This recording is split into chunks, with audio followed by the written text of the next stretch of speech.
कन्हानमध्ये गोतस्करी व चोऱ्यांविरोधात कडक भूमिका, पोलिसांना निवेदन, रात्री गस्त वाढवण्याची मागणी.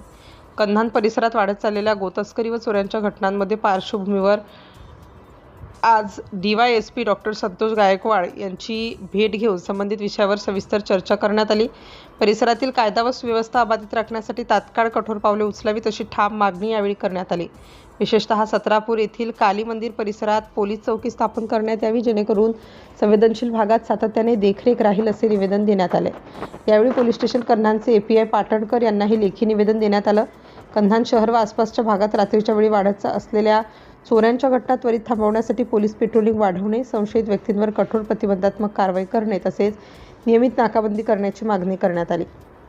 जर प्रशासनाने योग्य ती कारवाई केली नाही तर राष्ट्रीय बजरंग दलाचे कार्यकर्ते स्वतःहून रात्री गस्त घालण्यासाठी सज्ज असल्याचा इशाराही देण्यात आला.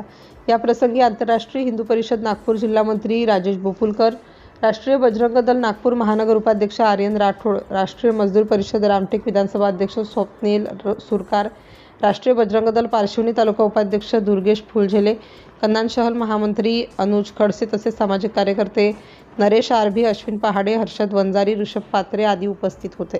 सिटी इंडिया न्यूजसाठी नागपूर जिल्हा प्रतिनिधी राहुल कडू.